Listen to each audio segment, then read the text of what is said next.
O regime iraniano não quer a paz porque o regime iraniano é um culto apocalíptico que jurou morte à América e morte a Israel. O povo iraniano quer a paz, mas no momento eles não têm muita voz, porque da última vez que tentaram se manifestar, foram brutalmente massacrados pelo regime nas ruas de Teherã e em todo o país. Este é um regime que está comprometido em empobrecer seu próprio povo e escravizar toda a região para exportar a revolução e sua própria ideologia fundamentalista. O regime iraniano foi muito claro. Ele vai usar essa pausa para se rearmar. O Oriente Médio muda mais rápido que em décadas passadas. O Irã foi enfraquecido, mas está realmente derrotado? O Hamas diz que está disposto a deixar de governar Gaza, mas vai abrir mão de suas armas? O Hezbollah sofreu grandes golpes, mas acabou? Os Estados Unidos ainda são o principal aliado de Israel, mas isso será sempre garantido? E talvez a maior pergunta de todas: o Ocidente ainda compreende de forma profundamente equivocada os inimigos de Israel? Juntando-se a nós hoje para sua terceira participação no Stand Tall Israel está Eilon Levy, ex-porta-voz do Estado de Israel e apresentador do podcast Alon the Record. Durante a guerra, ele se destacou como uma das vozes mais reconhecidas de Israel, defendendo o país em entrevistas a grandes veículos de mídia ao redor do mundo e interagindo diretamente com alguns dos críticos mais duros de Israel. Eilon, bem-vindo de volta ao Stand Tall Israel. Olá, feliz por retornar. Eilon, quero começar com o Irã. Acho que muitas pessoas nos Estados Unidos esperavam que essa guerra fosse curta, que os Estados Unidos e Israel atingissem o regime iraniano com força e então o Irã recuaria e a região seguiria em frente. Agora vemos negociações, pressão sobre Israel e questões envolvendo Hezbollah, Hamas e o futuro da região. Você acha que os Estados Unidos subestimaram ou entenderam mal com que tipo de regime estavam lidando? Essa guerra contra o regime iraniano nunca seria curta se o objetivo fosse terminar com um resultado decisivo que eliminasse a ameaça iraniana. Esse é um regime fundamentalista fanático apocalíptico e precisamos levar a sério o que isso significa. Isso mostra que não bastaria atacá-los por alguns dias para que se rendessem. Só acabaria rápido se o regime colapsasse, o que não ocorreu. E essa guerra agora terminou com o regime iraniano ainda armado, ainda perigoso. E o que vemos no funeral do Ayatollah Ali Khamenei, uma cerimônia que durou uma semana inteira como um casamento indiano, é que eles ainda alimentam sonhos de vingança. E enquanto vemos o regime iraniano se reunindo nos bastidores com os líderes do Hamas, dos Houthis, do Hezbollah, realizando uma verdadeira cúpula de supervilões, à margem do funeral, eles estão muito determinados a planejar vingança contra o Ocidente e a continuar com essa agressão. Eles não desistiram dos sonhos de dominar o Oriente Médio e destruir Israel. Agora, você acha que o Irã realmente busca a paz ou está apenas ganhando tempo para se reconstruir? O regime iraniano não quer a paz porque o regime iraniano é um culto apocalíptico que tem como lema morte à América e morte a Israel. O povo iraniano quer a paz, mas no momento eles não têm muita voz, porque da última vez que tentaram se manifestar, foram brutalmente massacrados pelo regime nas ruas de Teherã e em todo o país. Este é um regime que está comprometido em empobrecer seu próprio povo e escravizar toda a região para exportar a revolução e sua própria ideologia fundamentalista. O regime iraniano foi muito claro. Ele vai usar essa pausa para se rearmar. Só ontem, as forças armadas iranianas disseram que estão reconstruindo suas capacidades militares. Em violação ao memorando de entendimento, eles seguem trabalhando no local subterrâneo ilegal de enriquecimento nuclear na montanha Perak, construído tão profundamente que nem os bombardeiros B-2 dos Estados Unidos o alcançariam. Eles não estão desmantelando o eixo da resistência. Eles estão se reunindo agora à margem do funeral de Khamenei com os líderes desse eixo da resistência para tentar rearmá-los. Então, a ameaça agora é que, se os Estados Unidos chegarem a um acordo com o regime iraniano que trate apenas de uma parte da ameaça tripla, apenas o programa nuclear, e imponham limites temporários no estilo do Acordo de Obama. Isso só vai liberar bilhões de dólares para o regime investir novamente nas forças por procuração, nos mísseis balísticos e em ameaçar todo o Oriente Médio e, no fim das contas, tornar-se intocável para poder buscar armas nucleares sem que ninguém possa impedi-lo. Você acha que negociar com esse regime é sequer uma boa ideia para começar? Ou seja, existe algo como um bom acordo com esse regime? Esse regime não está negociando de boa fé. Ele está tentando chantagear o mundo ao manter a economia mundial como refém. O direito internacional determina que o Estreito de Hormuz deve seguir aberto como via navegável internacional livre. Mas agora eles estão intimidando os navios a passarem pelo lado iraniano, pagando um pedágio ao Irã para que possam continuar tirando dinheiro da comunidade internacional e reconstruir seu exército. Esse é um regime que está determinado a manter toda a economia global como refém, a manter todos os consumidores do mundo como reféns para perseguir seus sonhos radicais milenaristas. Não há possibilidade de reaproximação com um regime que está liderando multidões nas ruas do Irã agora, entoando gritos de morte à América. O melhor que os Estados Unidos podem esperar é algum tipo de pausa temporária, que terá que levar à máxima pressão para derrubar o regime apoiando forças dissidentes dentro do país. Mas a ideia de que um regime que jurou morte à América, cujos líderes agora não são moderados, Mohammad Bakr Kalibaf já liderou o parlamento iraniano em gritos de morte à América antes. A crença de que esses são moderados e que o regime mudará é totalmente ilusória. Agora, sobre o Hamas. O grupo afirma dissolver seu governo em Gaza. Isso é um ponto de virada real ou apenas teatro político? O regime do Hamas em Gaza quer o modelo do Hezbollah. Isso significa que pode focar em reconstruir seus túneis e foguetes, enquanto transfere a responsabilidade da coleta de lixo para outro. Foi isso que o Hezbollah fez no sul do Líbano, criando um estado dentro do estado e formando uma grande força de invasão contra Israel. O modelo do Hezbollah em Gaza é o pior de todos os mundos. O Hamas quer continuar sendo a força armada dominante em Gaza. O Hamas quer manter seu monopólio da violência e da força dentro da faixa de Gaza e não quer sair de lá.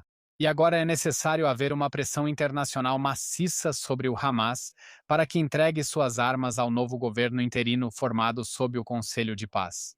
Para que ele seja desarmado, desmilitarizado e todos sigam em frente após a guerra iniciada em 7 de outubro, mas até agora, estamos vendo o Hamas assumir o controle da ajuda humanitária e dos suprimentos, tentando reconstruir sua rede de túneis, quando todos sabem que Gaza não pode ser reconstruída até que o Hamas seja destruído. Porque, caso contrário, em vez de construir casas acima do solo, todo aquele concreto voltará para os túneis do Hamas no subsolo e todos serão arrastados de volta para a mesma guerra novamente. Então isso precisa terminar não apenas com o Hamas saindo do poder, mas também entregando suas armas e desmilitarizando Gaza para que todos possamos seguir em frente. Então, o que exatamente significa vitória em Gaza hoje? Vitória em Gaza significa a implementação do plano do Conselho de Paz do presidente Trump, que foi endossado pelo Conselho de Segurança da ONU. Isso significa que o Hamas deve ser desarmado, Gaza deve ser desmilitarizada e a população deve ser desradicalizada. Agora, esse é um ponto realmente importante ao qual a maioria das pessoas não presta atenção, porque quando o Hamas invadiu na manhã de 7 de outubro, isso desencadeou celebrações em Gaza, francamente, ao redor do mundo, mas especialmente em Gaza. Tivemos gerações de pessoas criadas em escolas da ONU, as escolas da ONU que formaram os terroristas de 7 de outubro, que participaram do massacre de 7 de outubro, e pessoas que celebraram essa violência bárbara. Porque o Hamas, eles não são alienígenas do espaço sideral que aterrissaram na faixa de Gaza do nada. Eles são um reflexo autêntico do desejo palestino de destruir Israel do rio ao mar e estabelecer um único califado árabe islâmico entre o rio e o mar chamado Palestina. E essa ideologia precisa ser combatida. Essa ideologia precisa desaparecer. O conflito mudou de forma permanente a relação entre Israel e os Estados Unidos. Você costuma afirmar que ambos têm tolerâncias diferentes ao risco. O que isso quer dizer? Israel e Estados Unidos enxergam a realidade de forma distinta. Os Estados Unidos são cercados pelo Pacífico e pelo Atlântico, enquanto Israel está rodeado por regimes hostis e forças por procuração do Irã. Isso indica que os Estados Unidos podem correr riscos ao apostar em um processo diplomático incerto. Para Israel, isso é ainda mais perigoso, pois não podemos permitir que forças por procuração se concentrem novamente em nossas fronteiras, já que cada dia com eles ali é um risco de outro 7 de outubro. Acho que essa guerra fez duas coisas. Por um lado, provou o papel indispensável de Israel como aliado dos Estados Unidos. Há uma razão para o Departamento de Estado, para a Estratégia de Segurança Nacional do governo dos Estados Unidos, descrever Israel como um aliado exemplar. Há uma razão para o CENTCOM e o secretário de guerra terem dito que Israel é um sopro de ar fresco, lutando ao lado de um aliado tão capaz, e que outros chamados aliados deveriam tomar nota. Não há outro país que tenha lutado em tão estreita colaboração com os Estados Unidos. Ao mesmo tempo, Hamas, Catar, Turquia e Irã têm travado uma guerra de desinformação muito eficaz para radicalizar os americanos, para envenenar a opinião pública americana a fim de separá-los de seu melhor aliado. Eles têm travado uma guerra de desinformação e mentiras contra Israel porque entendem que, juntos, os Estados Unidos e Israel são imbatíveis. Se quiserem nos enfrentar, terão que fazê-lo separadamente. E, infelizmente, eles conseguiram espalhar essa desinformação sobre Israel, que envenenou gerações inteiras contra aquilo que os Estados Unidos reconhecem como seu aliado modelo. E isso significa que agora temos uma situação em que, por um lado, a aliança nunca foi tão forte, mas, por outro lado, a pressão política para sabotar essa aliança também nunca foi tão grande. E isso está unindo vozes da extrema-direita e da extrema-esquerda, que, se não forem desafiadas, vão dominar cada vez mais tanto o Partido Democrata tradicional, o que já ocorreu, quanto o Partido Republicano tradicional, onde há muito mais resistência em tentar separar os Estados Unidos de seu principal aliado e, assim, ameaçar a segurança de ambos os nossos países. Acredita que Israel poderá contar com os Estados Unidos nos próximos 5 a 10 anos no próximo governo? Israel deveria voluntariamente se tornar menos dependente da ajuda militar americana? Israel já está colocando em prática planos para reduzir sua dependência da ajuda militar americana, porque não sabemos quem será o próximo presidente. E a menos que seja Marco Rubio, eles quase certamente não serão tão amigáveis com Israel quanto o presidente Trump. Já existe uma forte pressão política para condicionar ou até encerrar a ajuda militar a Israel de uma forma que pode deixá-lo vulnerável diante de seus inimigos. Israel busca autonomia em armamentos, visando uma relação com os Estados Unidos mais baseada em parceria do que em receber ajuda. Vamos lembrar, essa ajuda é um subsídio para a indústria de armas dos Estados Unidos. Algo em torno de 90% desse valor é reinvestido nos fabricantes americanos, criando empregos nos Estados Unidos. Os Estados Unidos se beneficiam bastante, principalmente porque essa tecnologia é testada em combate em Israel, poupando décadas de pesquisa. Mas agora vamos caminhar mais para uma parceria de pesquisa e desenvolvimento conjunto, fabricação conjunta em vez de ajuda. Porque Israel chegou à conclusão infeliz de que os Estados Unidos podem nem sempre estar ao seu lado, devido à forte pressão política dentro dos próprios Estados Unidos. Isso foi criado como resultado da guerra de desinformação muito eficaz contra Israel. Agora você mencionou a divisão entre J.D. Vance e Marco Rubio. Eles representam duas visões diferentes de política externa. Como é a visão de Israel sobre esses dois possíveis candidatos diferentes? Marco Rubio tem sido um secretário de Estado excepcional, que compreendeu toda a gama de ameaças do regime iraniano, que liderou corajosamente um processo de paz entre Israel e Líbano, que resultou em um acordo quadro inovador, no qual o Líbano reconheceu a existência de Israel, comprometeu-se a desmantelar o Hezbollah e permite que Israel crie uma zona de segurança dentro do Líbano até que o Hezbollah seja desmantelado. E a impressão é que J.D. Vance representa a ala mais isolacionista do Partido Republicano, que quer se retirar de áreas ao redor do mundo de uma forma que colocaria aliados em perigo, por acharem que isso é o melhor para a segurança dos Estados Unidos, em vez de reconhecer que a segurança dos Estados Unidos exige trabalhar em estreita colaboração com parceiros para manter o mundo seguro para a América. E definitivamente algumas das declarações de J.D. Vance sobre Israel não são do tipo de discurso amigável que Israel está acostumado a ouvir de vice-presidentes e da Casa Branca. E isso certamente está causando um certo grau de preocupação. Agora, estamos vendo negociações entre Israel e o governo do Líbano, mas quão realista é esperar que o Líbano desmantele o Hezbollah? O Líbano foi incapaz de desmantelar o Hezbollah. E é por isso que Israel está dizendo que não vai cair nesse truque de novo e se retirar de um território que será tomado por um exército proxy iraniano, que será controlado pela Guarda Revolucionária Islâmica. Este é um acordo que diz ao Líbano: nós devolveremos o sul do Líbano a um governo libanês que seja capaz de manter uma fronteira pacífica. Não devolveremos o sul do Líbano ao Hezbollah, ou seja, à Guarda Revolucionária Islâmica. Agora a responsabilidade é do Líbano. Se desmantelar o exército proxy iraniano, como prometeu muitas vezes antes, recupera o território e criaremos uma fronteira pacífica, aberta a empresários e turistas. Se eles não conseguirem reprimir o Hezbollah, então Israel não vai permitir que o Hezbollah fique a uma curta caminhada das aldeias que planejava invadir e atacar nos moldes de 7 de outubro antes da invasão do Hamas. Então, precisamos reconhecer que o Líbano não quis desmantelar o Hezbollah porque não queria entrar em confronto com uma milícia armada poderosa do Irã.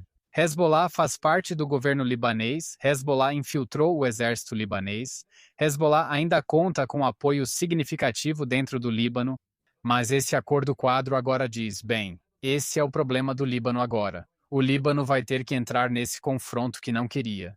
Então espero que vejamos o mundo dando total apoio ao Líbano para desmantelar o Hezbollah.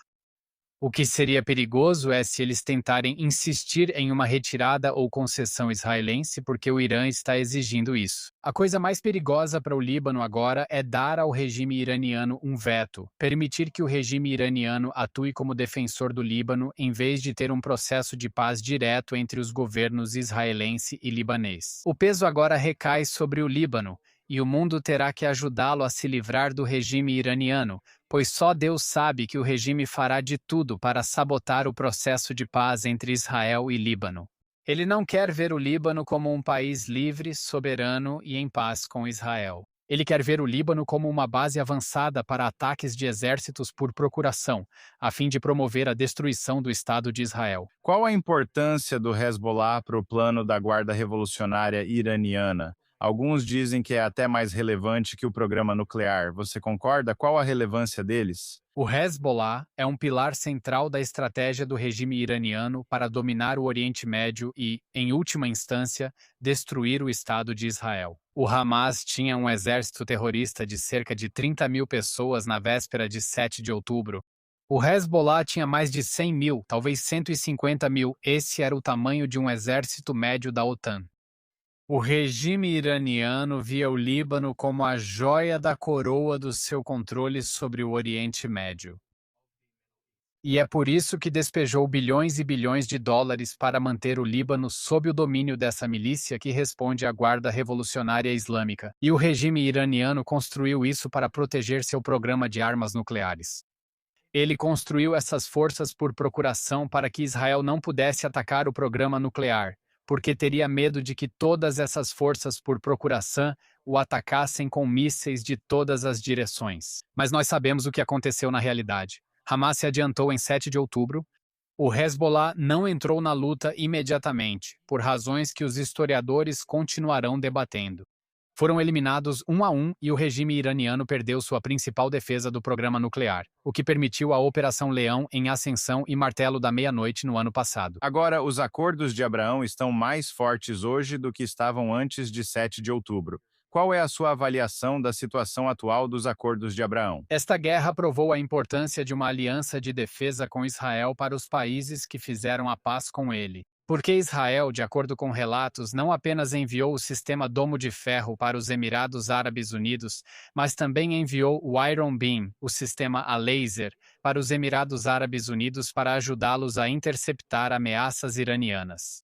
Então, quando esses países olham ao redor e perguntam quem vai nos ajudar a nos defender de um Irã vingativo, eles estão vendo a tecnologia de defesa israelense ali. Mas a questão de saber se os acordos de Abraão são fortalecidos ou enfraquecidos depende do tipo de acordo que os Estados Unidos fizerem com o regime iraniano. Se esse for um acordo que permite ao Irã impor pedágios no Estreito de Hormuz, que permite ao país receber bilhões de dólares em alívio de sanções. De volta às forças por procuração que atacam o Oriente Médio e aos mísseis balísticos. Você vai ver países apostando dos dois lados e tentando agradar o regime iraniano para apaziguá-los e mantê-los do seu lado. Se isso terminar com um acordo que imponha restrições totais ao programa balístico, às forças por procuração, ao programa nuclear, se as sanções ao regime iraniano continuarem, outros países se sentirão mais à vontade para se aproximar de Israel. Mas isso não ocorrerá se perceberem que os Estados Unidos só estão reduzindo seus prejuízos e saindo do Oriente Médio. Agora vimos que o Irã atacou os países do Golfo. Você acha que os países do Golfo estão mais assustados com o Irã hoje ou mais dispostos a enfrentá-lo? O que você pensa sobre isso? Os países do Golfo, eu acho que nunca esperaram que o regime iraniano os atacasse de uma forma tão grosseira e indiscriminada como fizeram nesta guerra. O regime lançou mais drones e mísseis nos Emirados Árabes Unidos do que em Israel. E não foram apenas instalações militares, foram hotéis, instalações de petróleo e outras infraestruturas civis. Eles ficaram surpresos que o regime iraniano chegou a esse ponto. Agora eles sabem que, se o regime iraniano fez isso uma vez, pode repetir. Houve um artigo extraordinário no Wall Street Journal escrito pelo embaixador dos Emirados Árabes Unidos nos Estados Unidos, dizendo que não queremos um cessar-fogo que deixe a ameaça iraniana intacta. É necessário enfrentar todas as ameaças do Irã. Israel e Estados Unidos tentavam eliminar essas ameaças. Segundo relatos, os Emirados Árabes Unidos possivelmente participaram de uma incursão aérea sobre o Irã. Mas eles estão apavorados porque o regime iraniano não tem nenhum escrúpulo em usar essa força militar contra eles e contra seus civis.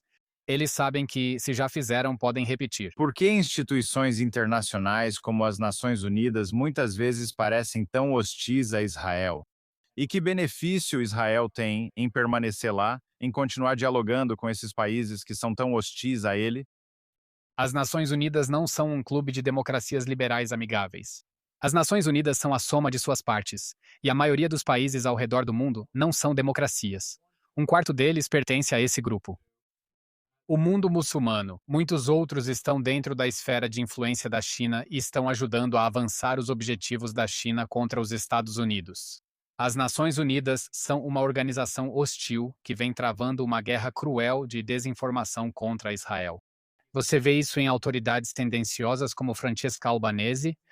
Você vê isso nas comissões que distorcem evidências e inventam citações para tentar declarar Israel culpado de genocídio, de matar filhotes de cachorro, ou seja lá do que mais estão acusando Israel. É algo diferente a cada dia, porque eles não estão agindo a serviço de democracias liberais agradáveis e esclarecidas, que sinceramente também não têm sido muito amigáveis ultimamente. Eles agem a serviço dos regimes hostis que os pagam. E a Human Rights Watch recentemente fez uma denúncia reveladora sobre o número de funcionários da ONU recebendo doações diretamente da China, diretamente do Catar, diretamente da Arábia Saudita.